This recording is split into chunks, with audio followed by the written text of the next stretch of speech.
윤지수는 전주의 작은 한옥 마을에서 자랐다. 부모님은 전통 떡집을 운영했고 지수는 어릴 때부터 그곳에서 쌀가루를 빻고 떡을 찌는 법을 배웠다. 전주는 조용하고 평화로운 곳이었지만 지수의 꿈은 더 컸다.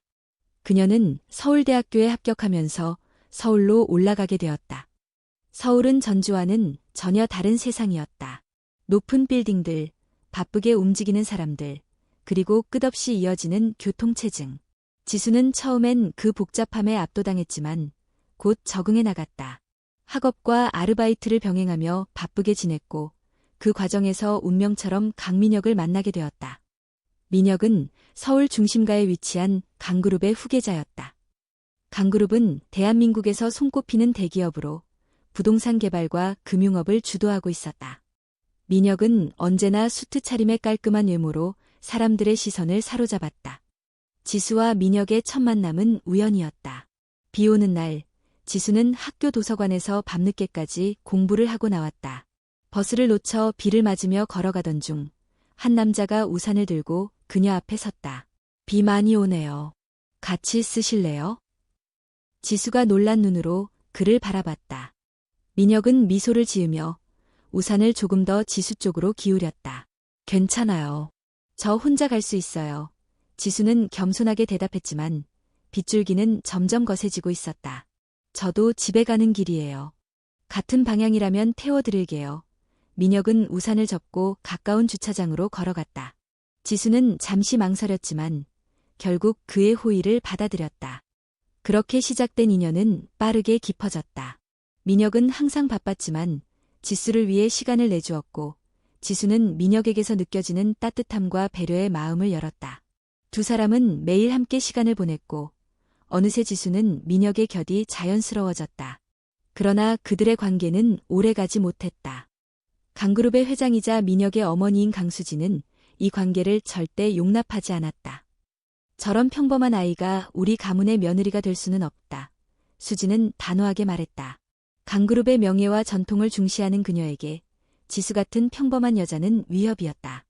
민혁은 어머니의 반대에도 불구하고 지수를 포기하지 않았다.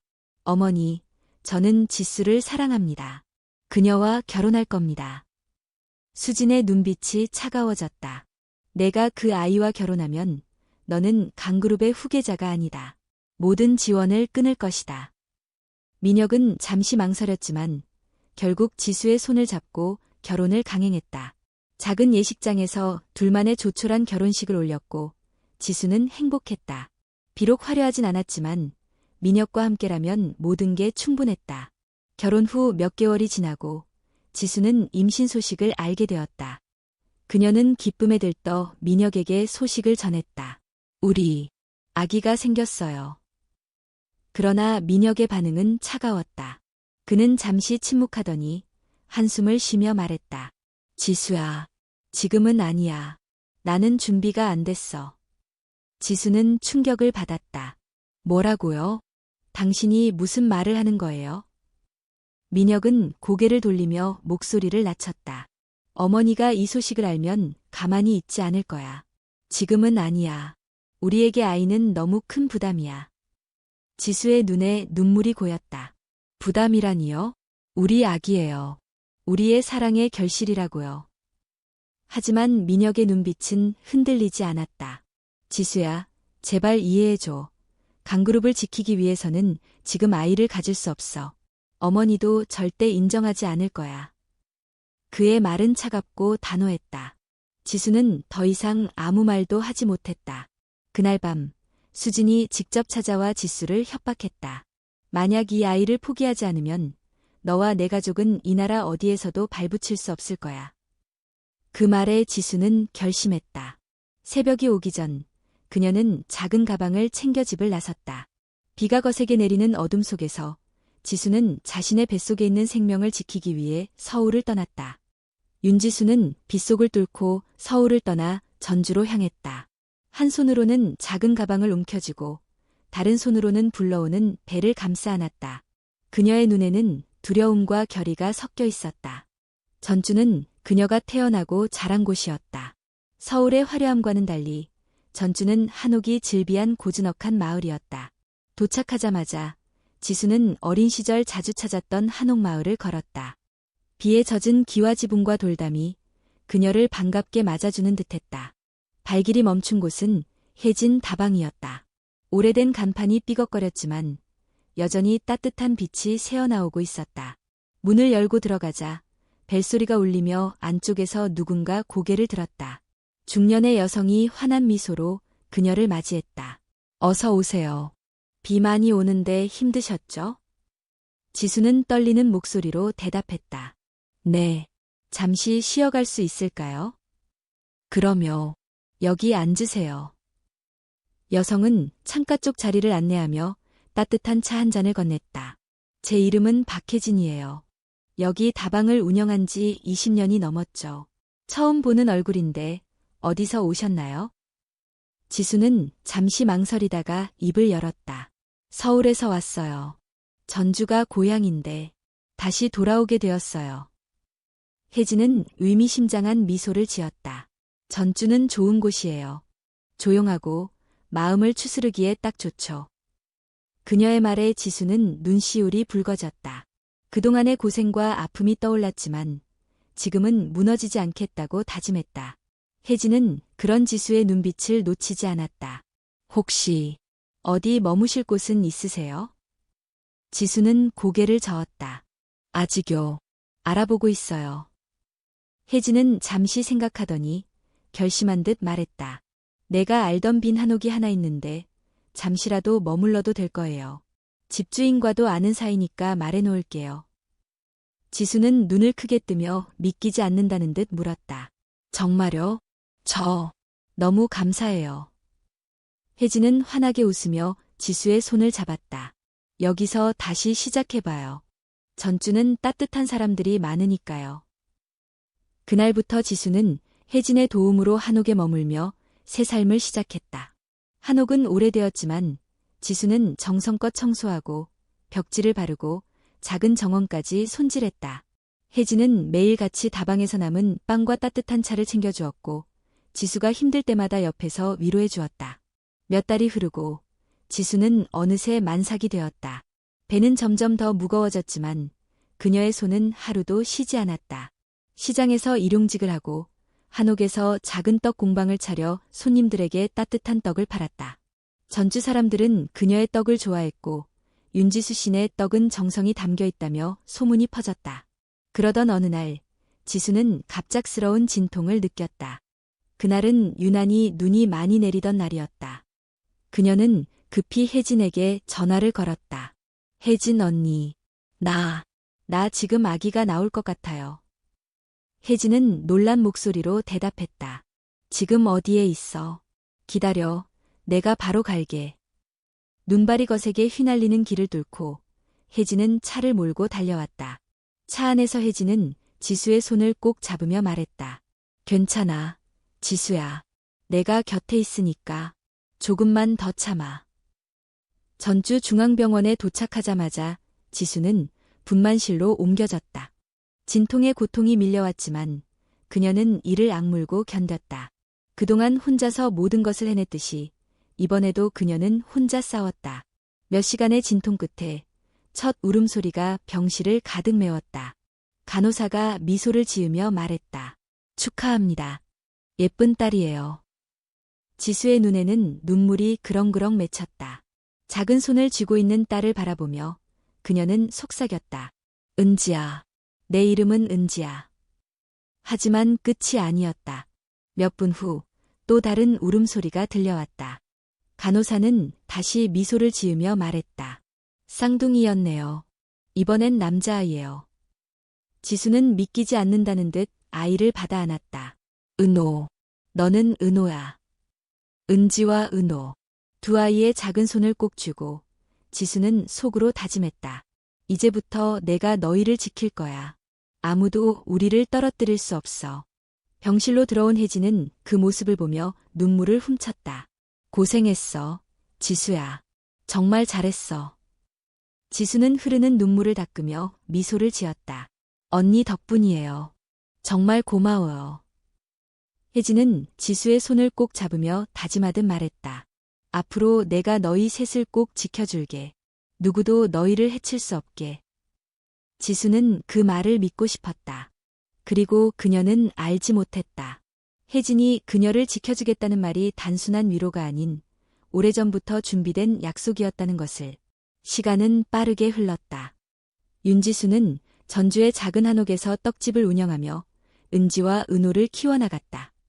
두 아이는 건강하게 자랐고 전주 한옥마을 사람들에게 사랑받는 존재가 되었다. 은지는 어머니를 닮아 부드럽고 온화한 성격을 가졌고 은호는 강단 있고 호기심이 많은 아이로 성장했다. 떡집은 작지만 따뜻한 공간이었다. 지수는 매일 새벽 일찍 일어나 쌀을 불리고 반죽을 준비했다. 그녀의 손끝에서 만들어진 떡들은 전주의 시장에서 금세 팔려나갔고 윤지수 씨네 떡은 정성이 담겨 있다는 소문이 퍼지면서 단골 손님도 늘어갔다. 그러나 그들의 평화로운 일상에 작은 변화가 찾아왔다. 그것은 바로 한 통의 편지였다. 어느 날 아침 지수가 떡집 문을 열고 우편함을 확인하던 중 하얀 봉투 하나가 눈에 띄었다. 주소도 발신인도 없이 윤지수라는 이름만 적힌 깨끗한 봉투였다. 지수는 잠시 망설였지만 결국 봉투를 열었다. 그 안에는 현금 50만 원과 함께 짧은 쪽지가 있었다. 아이들을 지켜주세요. 그리고 강해지세요. 지수는 쪽지를 손에 쥔 채 한참 동안 멍하니 서 있었다. 누가 보낸 것인지도 왜 보낸 것인지도 알 수 없었다. 혹시나 잘못 온 것일까 생각하며 며칠을 기다렸지만 아무런 연락도 오지 않았다. 그날 밤 지수는 혜진에게 이 일을 털어놓았다. 작은 다방에서 따뜻한 차를 마시며 지수는 편지를 내밀었다. 언니, 이거 좀 봐요. 누가 보냈는지 모르겠어요. 혜진은 편지를 천천히 읽고 나서 얼굴을 굽혔다. 주소도 없고 발신인도 없네. 혹시 서울에 있을 때 알던 사람 아니야? 지수는 고개를 저었다. 그럴 리가 없어요. 제 연락처를 아는 사람은 아무도 없을 거예요. 혜진은 잠시 생각에 잠기더니 말했다. 그럼 그냥 고마운 마음으로 받아. 아마 누군가 너와 아이들을 돕고 싶은가 보네. 지수는 망설였지만 떡집을 운영하며 두 아이를 키우는 일은 결코 쉽지 않았다. 그 돈은 아이들의 옷을 사주고 한옥의 오래된 보일러를 고치는데 큰 도움이 되었다. 그렇게 시간이 흐르며 지수는 매달 첫째 주 월요일마다 같은 봉투를 받았다. 똑같이 주소와 발신인이 없었고 현금과 짧은 쪽지만이 담겨 있었다. 은지와 은호를 지켜주세요.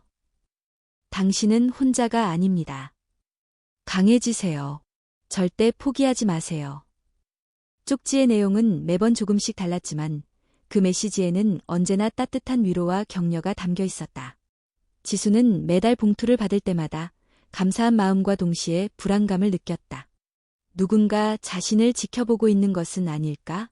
하지만 그 돈 덕분에 떡집도 유지할 수 있었고 두 아이를 키우는데 큰 도움이 되었기에 그녀는 깊이 파고들지 않기로 했다. 어느 날 은지와 은호가 학교에서 돌아와 신나게 뛰어다니는 모습을 보며 지수는 미소를 지었다.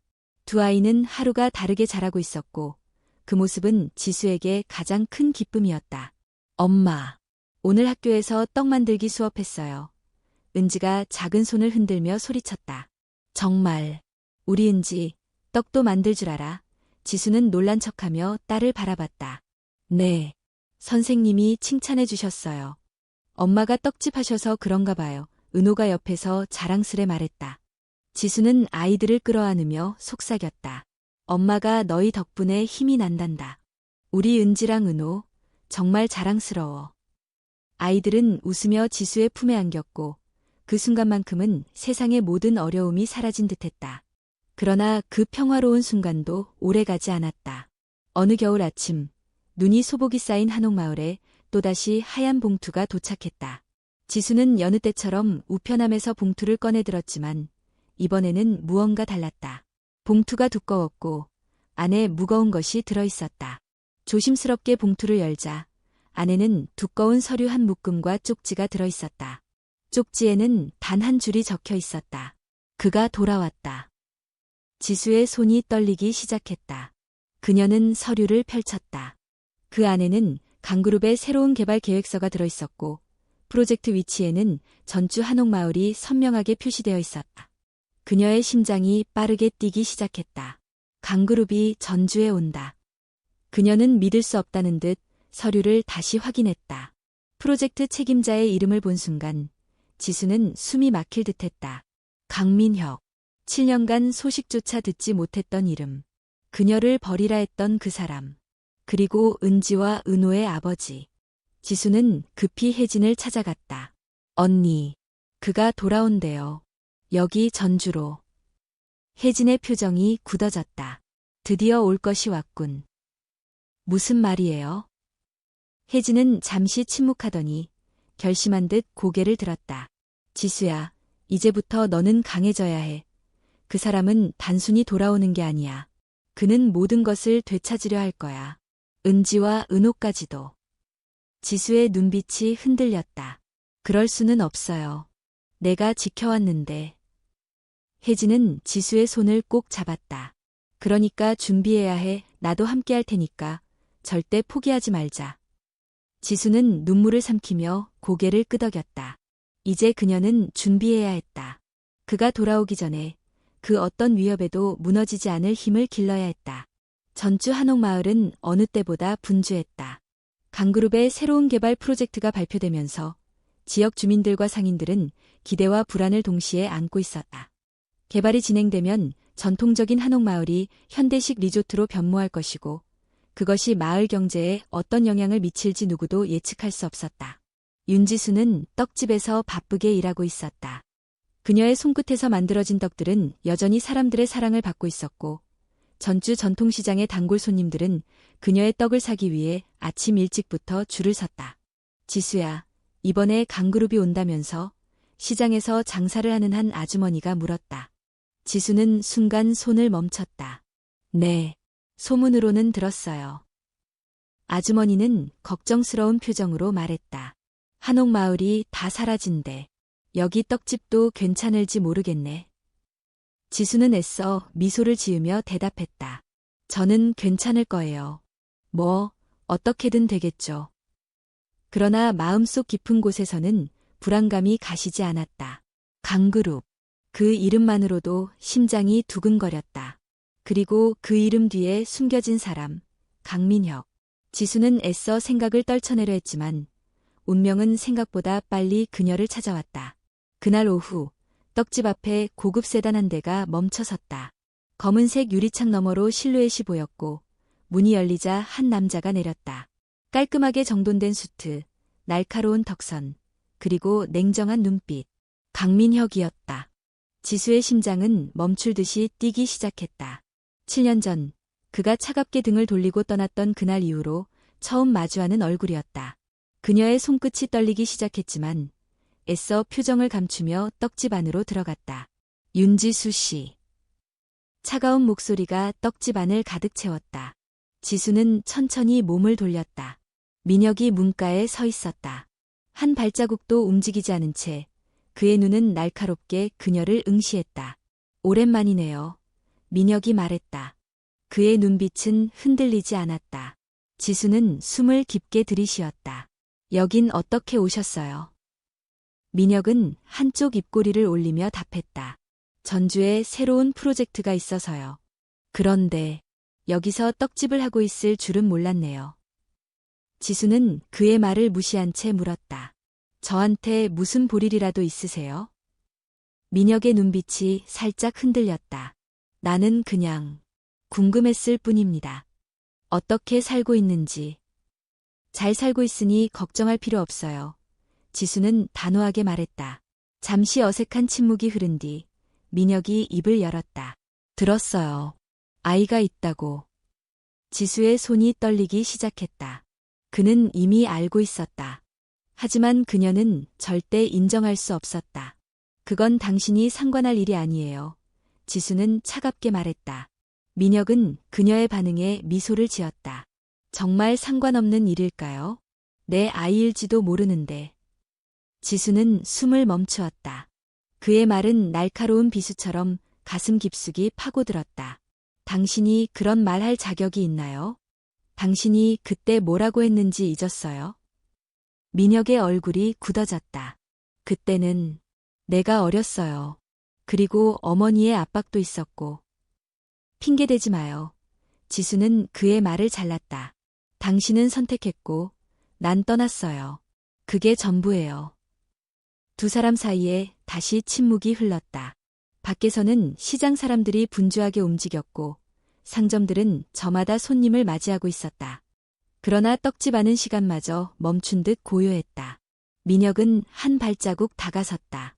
그의 눈빛은 흔들리지 않았고 목소리는 단호했다. 난 포기하지 않을 겁니다. 진실을 밝히고 싶어요. 그리고 내 아이가 맞다면 책임질 겁니다. 지수는 그의 눈을 똑바로 바라보며 대답했다. 당신이 책임질 자격이 없어요. 난 내 아이들을 지킬 거예요. 당신 없이도 잘 살아왔으니까. 민혁은 잠시 눈을 감았다가 다시 떴다. 그럼 나도 증명해 보이죠. 내가 어떤 사람인지. 그는 천천히 뒤돌아 떡집 문을 열었다. 바람이 불어와 찬 공기가 스며들었다. 문을 나서며 민혁은 마지막으로 말했다. 곧 다시 오겠습니다. 준비하세요. 문이 닫히고 떡집 안은 다시 고요해졌다. 지수는 떨리는 손으로 벽을 짚고 앉았다. 숨을 몰아쉬며 가슴을 진정시키려 했지만 그의 말이 머릿속을 떠나지 않았다. 포기하지 않을 겁니다. 진실을 밝히고 싶어요. 지수는 두 손을 꽉 쥐었다. 이제 싸움이 시작된 것이었다. 은지와 은호를 지키기 위해서라면 그녀는 어떤 일이든 할 준비가 되어 있었다. 그리고 그녀는 알지 못했다. 민혁의 등장과 함께 전주에는 또 다른 그림자가 들이우고 있다는 것을. 강민혁은 전주를 떠나 서울로 돌아가는 길 내내 생각이 복잡했다. 차창 밖으로 스쳐가는 풍경들은 그의 눈에 들어오지 않았다. 오직 하나의 생각만이 그의 머릿속을 지배했다. 은지와 은호. 그 아이들이 정말 자신의 아이들이라면 그동안 자신은 무엇을 놓치고 있었던 걸까? 그리고 왜 지수는 한마디 말도 없이 사라져야만 했을까? 서울에 도착하자마자 민혁은 강그룹 본사로 향했다. 고층 빌딩의 유리창에 비친 자신의 모습이 낯설게 느껴졌다. 회장실로 들어서자 그의 어머니 강수진이 기다리고 있었다. 전주에 다녀왔다고 들었어. 수진은 책상에 앉아 서류를 정리하며 말했다. 목소리에는 한치의 흔들림도 없었다. 민혁은 문을 닫고 천천히 걸어 들어갔다. 전주 개발 프로젝트에 대해 얘기할 게 있어서요. 수진은 고개를 들었다. 그래, 생각보다 빨리 결정했군. 역시 우리 아들이야. 민혁은 어머니의 앞에 서서 단호한 목소리로 말했다. 그 전에 묻고 싶은 게 있습니다. 수진은 미간을 찌푸리며 그를 바라봤다. 무슨 일이니? 윤지수에 대해 민혁은 눈을 똑바로 맞추며 말했다. 7년 전 지수가 갑자기 사라진 이유. 어머니가 알고 있었던 거죠? 순간 수진의 표정이 굳어졌다. 그녀는 곧바로 얼굴을 펴며 미소를 지었다. 그 아이, 기억도 안 나는군. 내가 잠깐 만났던 평범한 여자아이 아니니? 민혁은 흔들리지 않았다. 어머니, 숨기지 마세요. 제가 전주에서 만났습니다. 그리고 그녀가 두 아이를 키우고 있었어요. 수진의 손이 잠시 멈췄다. 그러나 그녀는 곧 평정을 찾고 웃음을 지으며 말했다. 그래서 내가 신경 쓸 일은 아니지 않니? 그 아이들이 내 아이란 보장도 없고. 은지와 은호, 민혁은 단호하게 이름을 말했다.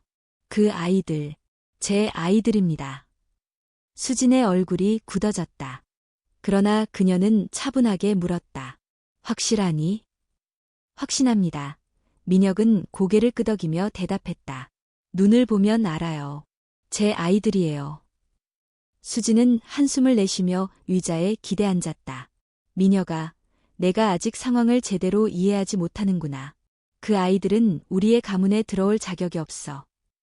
왜요? 민혁의 목소리가 높아졌다.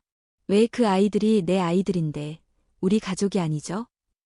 수진은 차갑게 미소 지었다. 왜냐하면 그들의 어머니가 누군지 알기 때문이지. 윤지수. 그녀는 우리의 수준에 맞지 않아. 내가 기억하지? 그녀가 사라진 이유를. 민혁은 손을 꽉 쥐었다. 그녀는 사라진 게 아니라 떠나야만 했어요. 어머니가 그렇게 만들었잖아요. 수진의 눈빛이 차갑게 변했다. 민혁아, 넌 아직 어려. 세상은 내가 생각하는 것처럼 단순하지 않아. 우리 강그룹을 지키기 위해선 불필요한 약점은 없애야 해. 민혁은 믿기지 않는다는 듯 그녀를 바라봤다. 어머니가 그녀를 협박했어요. 수진은 천천히 자리에서 일어나 민혁에게 다가왔다. 그녀의 눈빛은 흔들림이 없었다. 그래, 내가 그 아이에게 선택권을 줬지. 떠나지 않으면 그 아이와 너 모두 망가질 거라고. 강그룹의 이름에 흠집을 낼 수는 없었으니까. 민혁은 한 걸음 물러섰다. 어떻게 그럴 수 있죠? 제 아이들인데, 제 가족인데. 수진은 한숨을 내쉬며 말했다. 가족. 민혁아, 가족은 피로만 이루어지지 않아. 책임과 명예가 필요해. 그 여자와 그 아이들이 우리 강그룹에 들어오는 순간 우리는 끝장이야. 어머니. 민혁의 목소리는 떨렸다. 그 아이들은 제 아이들이에요. 그리고 지수는 제 아내였어요. 아내? 수진은 비웃었다. 그건 그냥 너희들끼리 한 결혼놀이였지. 난 인정하지 않아. 민혁의 눈빛이 서늘하게 변했다. 어머니는 가족보다 명예가 더 중요하신가요? 수진은 단호하게 답했다. 그래. 너도 언젠가는 알게 될 거야. 이 세상에서 살아남기 위해서는 감정 따윈 버려야 한다는 걸. 민혁은 천천히 고개를 끄덕였다. 알겠습니다. 그렇다면 저는 어머니와 다른 길을 가겠습니다. 순간 수진의 눈빛이 흔들렸다. 그게 무슨 말이니? 전 제 아이들을 찾을 겁니다. 그리고 지수를 지킬 거예요. 수진은 웃음을 터뜨렸다. 나 없이, 강그룹 없이? 민혁은 고개를 끄덕였다. 네, 이제 제 길은 어머니의 길이 아니에요. 수진의 표정은 점점 차가워졌다. 후회하게 될 거야, 민혁아. 내가 뭘 잃게 되는지 아직 모르는구나. 민혁은 눈을 마주치며 대답했다. 아니요. 이제야 제대로 알게 됐어요. 제가 진짜로 지켜야 할 게 무엇인지. 그는 더 이상 망설이지 않고 회장실 문을 열고 나갔다. 복도를 빠르게 걸으며 그는 결심했다. 이제부터 그는 혼자 싸울 것이다. 강그룹의 이름도 어머니의 권력도 없이 오직 자신의 힘으로. 그리고 그 싸움의 첫걸음은 전주로 돌아가는 것이었다. 그곳에는 그가 반드시 지켜야 할 2명의 아이와 아직 그의 마음속에 남아있는 여자가 있었다. 전주의 하늘은 어둡게 드리워져 있었다. 하루 종일 내린 비로 인해 한옥마을의 골목길은 촉촉하게 젖어 있었고 공기는 차가웠다. 윤지수는 떡집 문을 닫고 잠시 한숨을 돌렸다. 하루 종일 손님이 끊이지 않았지만 그녀의 마음은 내내 불안했다. 강민혁이 돌아왔다. 그의 얼굴이 자꾸만 떠올랐다. 단단한 턱선, 차갑지만 흔들리는 눈빛, 그리고 그가 마지막으로 남긴 말. 곧 다시 오겠습니다. 준비하세요. 지수는 두 손을 꽉 쥐었다. 은지와 은호를 지키기 위해서라면 그녀는 무엇이든 할 준비가 되어 있었다. 하지만 두려움도 엄습해왔다. 민혁이 다시 나타난 이상 그의 어머니 강수진이 가만히 있을 리가 없었다. 그 순간 다방문이 열리며 혜진이 들어왔다. 지수야, 오늘 손님 많았니? 지수는 미소를 지으며 고개를 끄덕였다. 네, 오늘 시장이 열려서 그런지 손님이 많이 왔어요. 혜진은 조용히 지수를 바라보다가 입을 열었다. 강민혁, 그가 전주에 왔더라. 지수는 놀란 표정으로 혜진을 쳐다봤다. 언니도 알고 있었어요? 혜진은 고개를 끄덕이며 의자에 앉았다. 소문이 빨라. 강그룹이 전주 한옥마을을 개발한다고 하니 다들 떠들썩하지. 지수는 잠시 망설이다가 조심스럽게 물었다. 언니, 민혁 씨 어머니에 대해 알고 있나요? 혜진의 얼굴이 굳어졌다. 그녀는 잠시 침묵하더니 깊은 한숨을 내쉬며 말했다. 강수진, 그녀에 대해선 많은 얘기가 있지. 어떤 얘기요? 지수는 호기심 어린 눈빛으로 물었다. 혜진은 천천히 고개를 들어 창밖을 바라보았다. 빗방울이 유리창을 타고 흘러내리고 있었다. 지수야, 내가 왜 너를 처음 봤을 때부터 도와줬는지 궁금하지 않았니? 지수는 당황한 표정으로 대답했다. 그건 언니가 착해서 그런 줄 알았어요.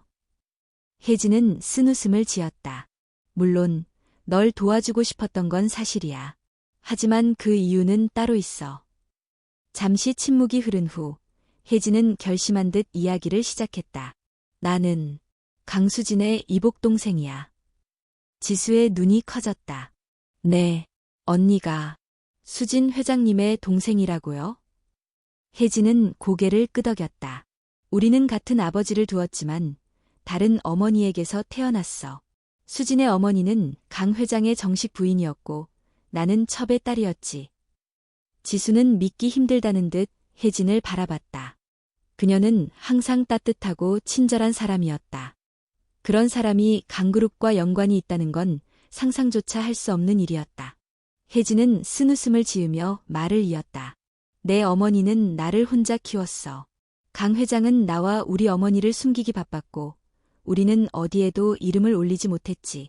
하지만 어머니는 늘 나에게 말했어. 내 언니는 모든 걸 가졌지만 너는 자유를 가졌다라고.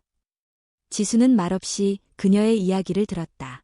수지는 나를 무시했고 아버지 역시 나를 인정하지 않았어. 그래서 난 서울을 떠나 전주에 내려왔고 여기서 작은 다방을 시작했지. 난 자유로웠지만 그들을 잊을 수는 없었어. 언니가 그래서 날 도와준 거예요? 지수가 조심스럽게 물었다. 혜진은 고개를 끄덕였다. 그래. 내가 서울에서 내려왔을 때 내 눈빛에서 내가 보였어. 외롭고 지키고 싶은 게 있는 사람의 눈빛. 지수는 그제야 모든 것이 이해되었다. 혜진이 매달 편지를 통해 자신을 도왔던 이유, 아무 대가 없이 한옥을 빌려주고 떡집을 시작할 수 있게 도와준 이유가 바로 그것이었다. 근데 이제야 말해준 거예요? 혜진은 깊은 한숨을 내쉬었다. 너를 위험에 빠뜨리고 싶지 않았어. 내가 수진에게 대항하는 순간 너도 위험해질 테니까. 하지만 이제는 숨길 수 없어. 그들이 전주에 온 이상 넌 더 이상 숨어 있을 수 없어. 지수의 눈빛이 흔들렸다. 그럼 이제 어떻게 해야 하죠? 혜진은 단호한 눈빛으로 대답했다. 강해져야 해. 너 혼자 싸울 수 없어. 그리고 민혁을 믿어야 해. 민혁을요? 지수는 믿기지 않는다는 듯 물었다.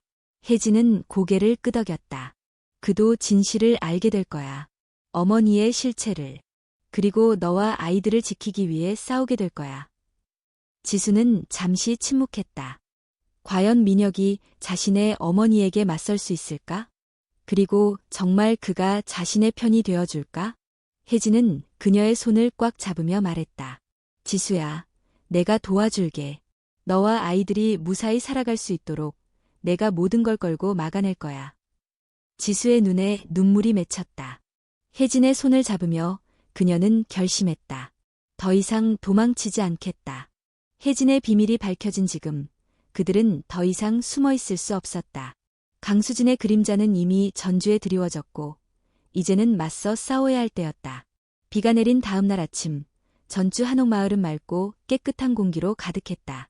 윤지수는 새벽부터 일어나 떡집을 준비하고 있었다. 은지와 은호는 아직 잠에 빠져 있었고 그들의 평온한 숨소리는 지수에게 작은 위안이 되었다. 하지만 그 평화는 오래가지 않았다. 문 밖에서 들려오는 자동차 소리에 지수는 고개를 들었다. 검은색 고급 세단이 떡집 앞에 멈춰섰다. 차 문이 열리자 하이힐 소리가 규칙적으로 바닥을 울리며 다가왔다. 그녀는 숨을 깊게 들이쉬었다. 그 발소리는 너무나도 익숙했다. 서울에서 마지막으로 들었던 그날 이후로 잊을 수 없는 소리였다. 문이 열리자마자 강수진이 한 발짝 들어섰다. 단정하게 빗어올린 머리와 고급스러운 한복 차림, 그리고 차가운 눈빛. 그 모습은 전혀 변하지 않았다. 오랜만이구나, 윤지수. 지수는 떨리는 손을 꼭 쥐며 차갑게 응시했다. 여긴 어떻게 오셨어요? 수지는 천천히 떡집 내부를 둘러보았다. 그녀의 눈빛에는 혐오감이 서려 있었다. 생각보다 초라하군. 이렇게 좁고 낡은 곳에서 내 손주들이 자라다니. 믿을 수가 없네. 지수는 이를 악물며 대답했다. 여기서 은지와 은호는 행복하게 자랐어요. 부족함 없이요. 수지는 비웃듯이 고개를 저었다. 행복. 그게 내가 말할 자격이 있는 건가? 그녀는 지수 앞으로 한 발짝 더 다가왔다. 내 아들을 속이고 강그룹의 핏줄을 데리고 도망친 주제에 행복을 논할 자격이 있다고 생각하니? 지수의 눈이 흔들렸지만 그녀는 물러서지 않았다. 저는 아무것도 속이지 않았어요. 그저 제 아이들을 지키기 위해 떠났을 뿐이에요. 수진의 얼굴이 굳어졌다. 내가 그렇게 쉽게 떠나지 않았더라면 지금쯤 너와 그 아이들은 이 나라 어디에도 설 곳이 없었을 거다. 내가 그렇게 만들었을 테니까. 그녀의 차가운 말에 지수는 몸이 떨렸다. 역시 어머니가 그랬군요. 제가 떠나지 않으면 해치겠다고 협박한 것도, 저희 가족을 위험에 빠뜨리겠다고 한 것도 다 어머니였군요. 수지는 미소를 지으며 대답했다. 그래, 맞다. 넌 민혁이의 발목을 잡는 존재였고 그 아이들도 마찬가지야. 강그룹의 후계자가 내 같은 여자와 함께할 수는 없었지. 지수의 눈에 분노가 피어올랐다. 하지만 전 떠났어요. 제 아이들을 지키기 위해서요. 그런데 이제 와서 왜 나타난 거죠? 수지는 손에 들고 있던 서류를 지수에게 내밀었다. 왜냐하면 이제는 그 아이들이 필요하니까. 지수는 서류를 받아들고 펼쳤다. 친권 포기 각서. 두 눈이 흔들렸다. 이게 무슨 짓이에요?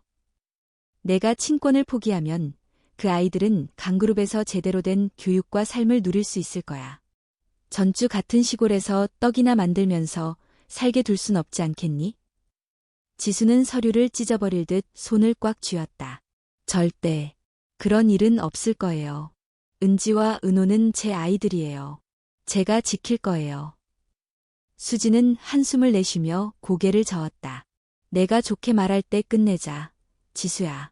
내가 이렇게 버티면 결국 너만 다치게 될 거야. 난 항상 내가 원하는 걸 얻어왔어. 이번에도 마찬가지일 테고. 그때 다방 문이 열리며 혜진이 들어왔다. 그녀는 수진을 보자마자 한숨을 내쉬며 천천히 걸어 나왔다. 아직도 똑같군요, 언니. 수진의 얼굴이 굳어졌다. 혜진, 내가 여길래. 혜진은 웃음을 지으며 다가왔다. 왜냐하면 내가 여길 지키고 있으니까요. 이곳은 제가 지수와 아이들을 보호하는 곳이거든요. 수진은 차갑게 비웃었다. 넌 우리 집안에서 쫓겨난 사람이야. 감히 강그룹의 일에 끼어들 자격이 있다고 생각하니?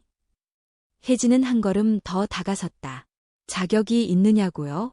언니야말로 그 아이들을 키울 자격이 없어요. 민혁이와 지수를 갈라놓고 이제 와서 손주들을 빼앗으려 한다고요? 수지는 흔들림 없는 목소리로 대답했다. 그건 내 권리야. 강그룹의 핏줄이니까. 혜진은 눈을 가늘게 뜨며 미소를 지었다. 정말요? 그렇다면 법정에서 확인해 볼까요?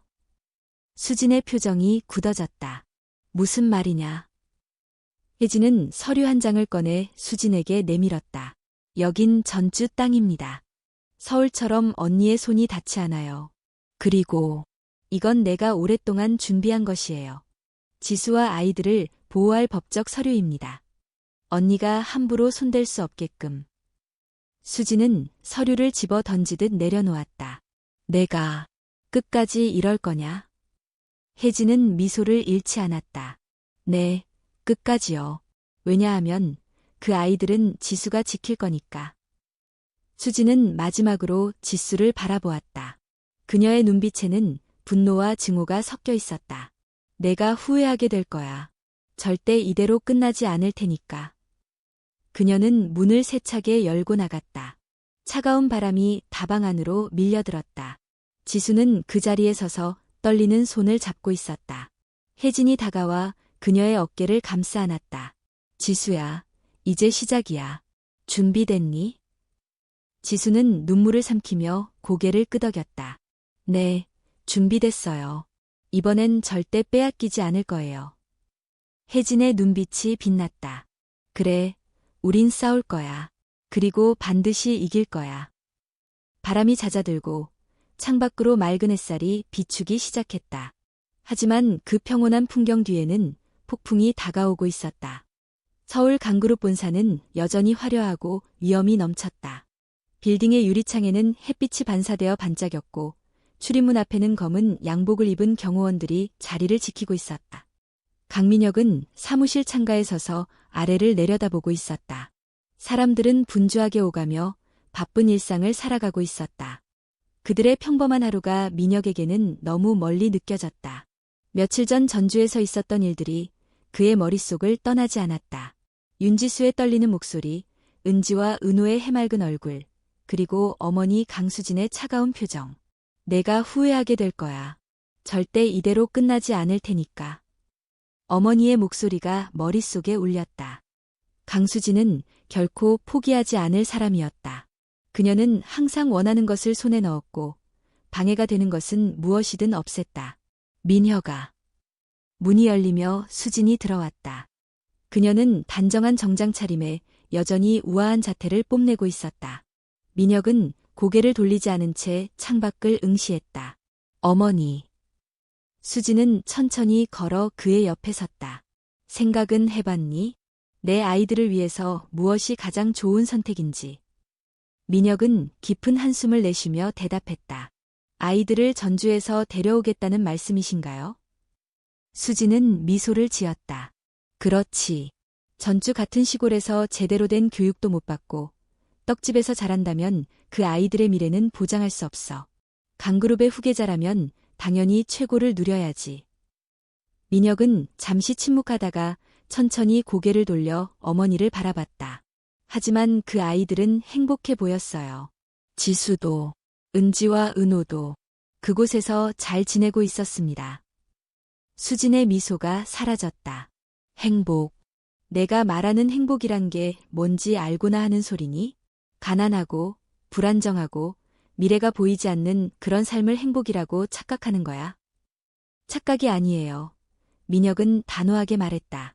지수는 두 아이를 잘 키웠어요. 그 아이들은 밝고 건강했고 무엇보다 사랑받고 있었습니다. 수진은 콧방귀를 뀌며 고개를 저었다. 민혁아, 넌 아직 몰라. 세상은 그렇게 단순하지 않아. 강그룹의 이름을 물려받으려면 그 아이들도 우리의 방식으로 길러져야 해.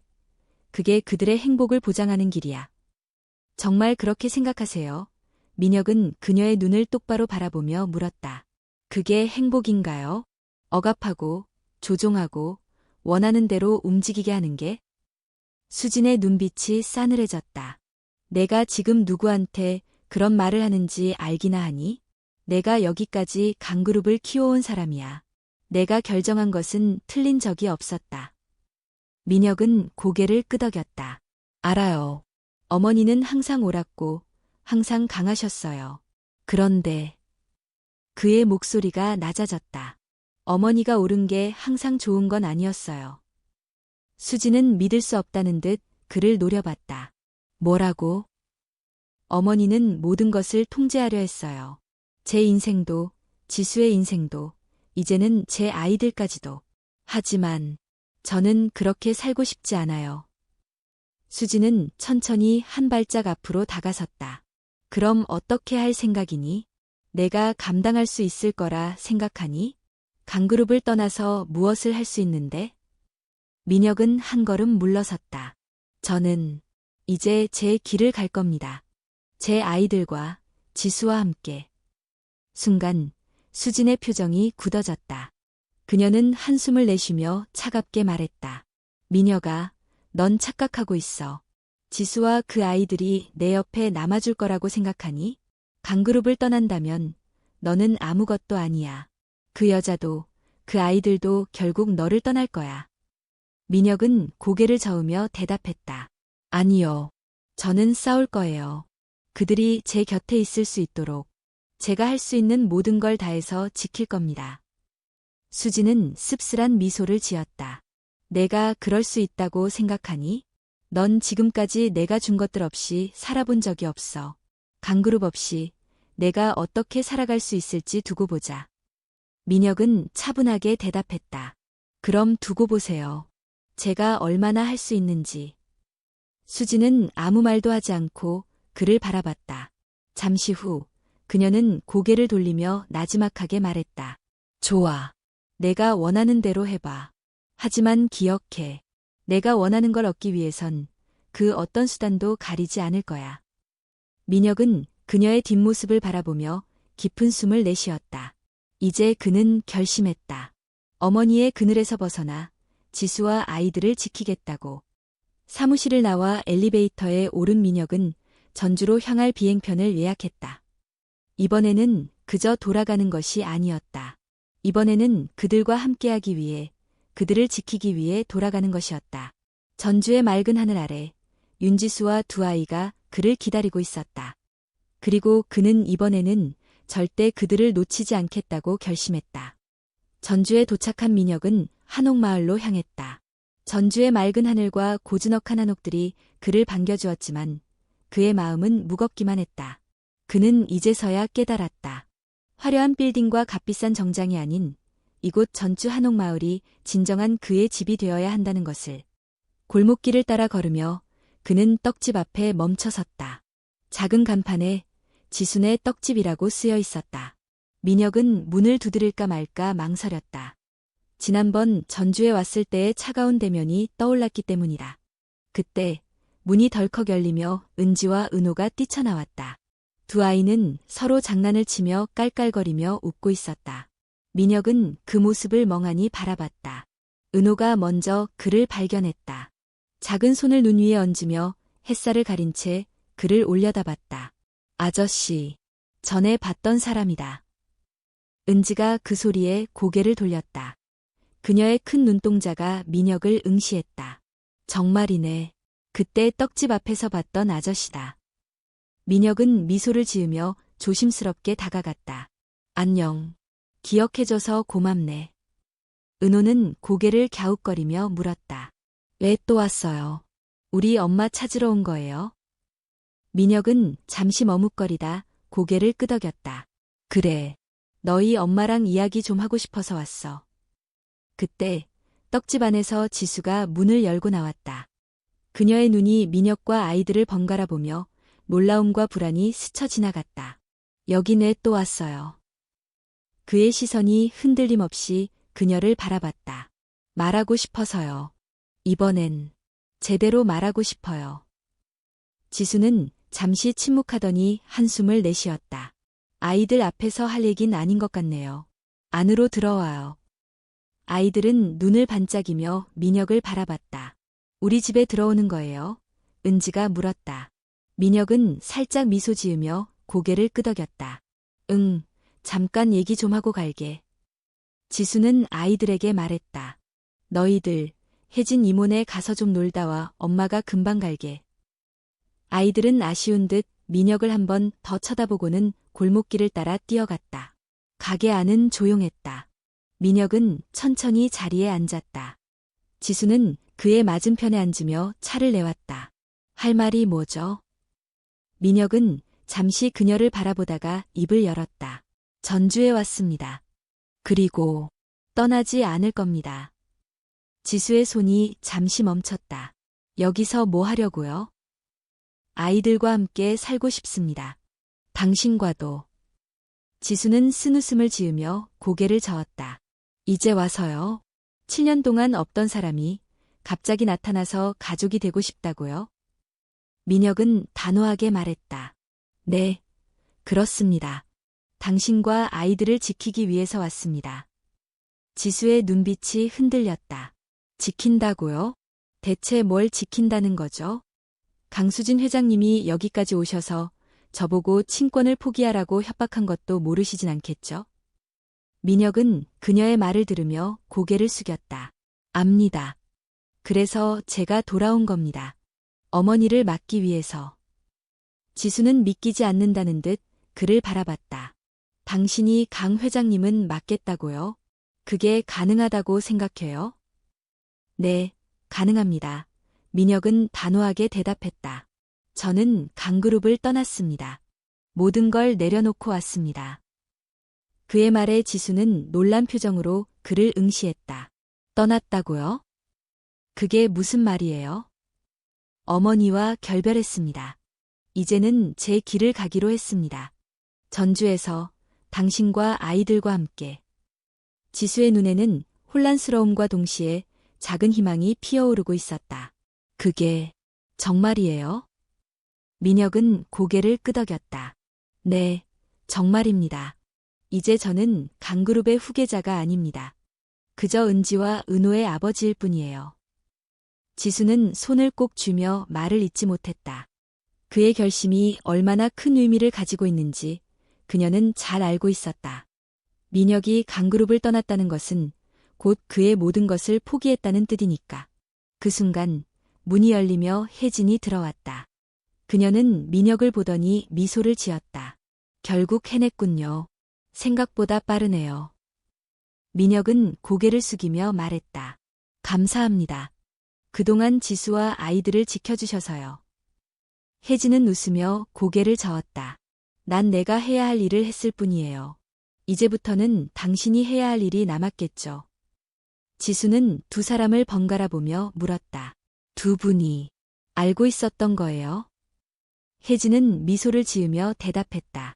네, 민혁 씨가 결심하기까지 시간이 좀 걸리긴 했지만 이제야 제대로 시작할 수 있겠네요. 지수의 눈에 눈물이 맺혔다. 그녀는 떨리는 목소리로 말했다. 정말 이제 우리를 지켜줄 수 있는 거죠?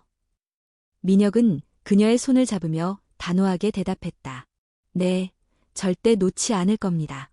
은지와 은호, 그리고 당신까지. 이제는 제가 지킬 차례입니다. 그 순간 창밖으로 햇빛이 쏟아져 들어왔다. 마치 새로운 시작을 축복하듯 따뜻한 빛이 그들을 감싸 안았다. 하지만 그들이 모르는 것은 그들의 평화가 오래가지 않을 거라는 것이었다. 강수진의 복수가 조용히 다가오고 있었다. 전주 한옥마을의 아침은 평화로웠다. 윤지수는 떡집을 정리하며 창밖을 바라봤다. 햇살이 한옥 지붕을 부드럽게 비추고 있었고 길가에는 사람들이 오가며 일상에 빠져 있었다. 그러나 그 평온함은 오래가지 않았다. 문이 거칠게 열리며 박혜진이 숨을 헐떡이며 뛰어들어왔다. 지수야, 큰일 났어. 지수는 놀라며 다가갔다. 언니, 무슨 일이에요? 혜진은 떨리는 손으로 신문 한 부를 내밀었다. 강그룹이 전주 개발 계획을 오늘 강행한다고 발표했어. 그리고 내 떡집이 철거 대상 1순위로 올라갔어. 지수의 얼굴이 창백해졌다. 뭐라고요? 어떻게 그럴 수가? 혜진은 이를 악물며 말했다. 강수진. 그 여자가 이렇게 빨리 움직일 줄은 몰랐어. 민혁 씨가 결별 선언을 하자마자 바로 대응을 한 거야. 지수는 손을 꽉 쥐며 창밖을 바라봤다. 멀리서 대형 트럭과 중장비가 한옥마을로 들어오고 있었다. 그들의 목표는 분명했다. 이곳을 무너뜨리고 현대식 리조트를 세우려는 것이었다. 안 돼. 이렇게 끝낼 수 없어. 지수는 이를 악물며 말했다. 아이들과 이곳을 지켜야 해요. 혜진은 단호하게 고개를 끄덕였다. 맞아. 그래서 내가 준비한 게 있어. 그녀는 지수를 이끌고 다방 뒤쪽의 작은 방으로 데려갔다. 그곳에는 오래된 서류들이 가지런히 정리되어 있었다. 이건? 혜진은 미소를 지으며 말했다. 강수진이 그동안 감춰왔던 모든 증거들이야. 불법 토지 매입, 협박, 그리고 불법 재개발 문서들까지. 지수는 믿을 수 없다는 듯 서류를 넘겼다. 이걸 어떻게 모았어요? 오랜 시간이 걸렸지. 혜진은 조용히 대답했다. 수진 언니가 날 버린 그날부터 난 그녀가 무너질 날만 기다려왔어. 그리고 그날이 오늘이야.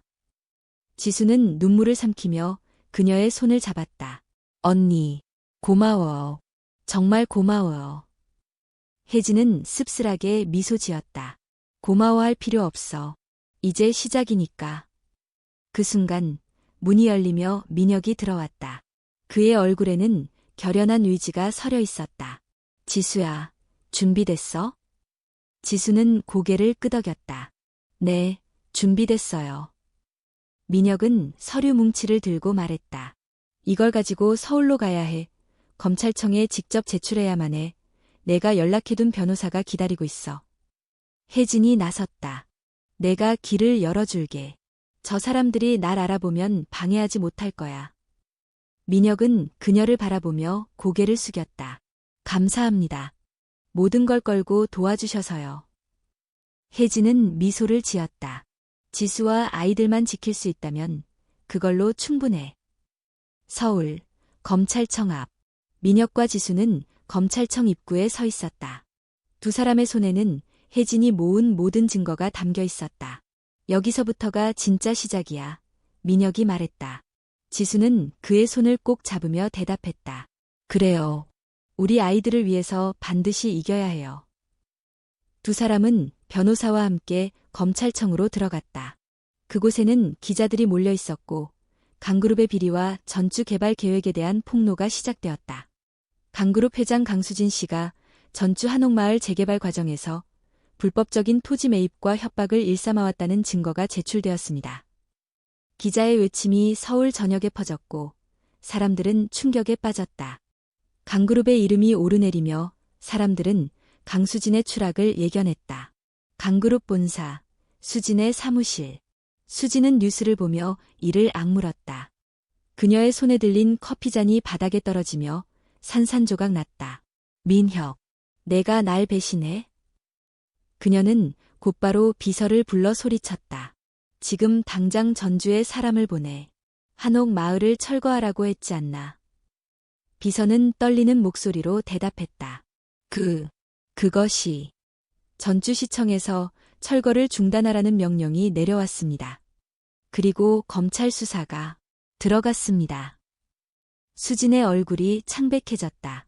그녀는 믿을 수 없다는 듯 자리에서 일어났다. 누가 이런 짓을 한 거야? 그 순간 문이 열리며 민혁이 들어섰다. 그의 눈빛은 단단했고 흔들림이 없었다. 내가 했습니다. 어머니. 수진은 눈을 가늘게 뜨며 그를 노려봤다. 내가 날 배신해? 배신이 아닙니다. 이제서야 제대로 된 선택을 한 겁니다. 민혁은 단호하게 말했다. 이제 그만 멈추세요. 더 이상 전주를, 그리고 우리 가족을 망가뜨리지 마세요. 수진은 이를 갈며 말했다. 넌 내가 키운 아들이 아니구나. 민혁은 한숨을 내쉬며 대답했다. 어머니가 원했던 후계자는 아닐지 몰라도 이제 저는 제 가족을 지킬 겁니다. 그의 말에 수진은 아무 대답도 하지 못했다. 그저 창밖을 바라보며 굳어 있었다. 한 달 후, 전주 한옥마을. 한옥마을은 다시 평화를 되찾았다. 철거 예정이었던 떡집은 그대로 남아 있었고 사람들은 다시 찾기 시작했다. 지수는 떡을 만들며 아이들을 지켜봤다. 은지와 은호는 마당에서 공놀이를 하며 웃고 있었다. 민혁이 그 옆에서 아이들과 함께 놀고 있었다. 혜진은 다방 창가에서 그 모습을 지켜보며 미소 지었다. 그녀의 얼굴에는 평온한 미소가 떠올랐다. 지수는 민혁에게 다가가 조용히 속삭였다. 이렇게 함께 있을 수 있어서 믿기지 않아요. 민혁은 그녀의 손을 잡으며 대답했다. 앞으로도 그럴 거야. 절대 놓치지 않을 거니까. 햇살이 따스하게 내리쬐고 전주의 한옥마을은 다시 평화로운 일상으로 돌아갔다. 그들의 이야기는 이제 끝이 아니라 새로운 시작을 향해 나아가고 있었다.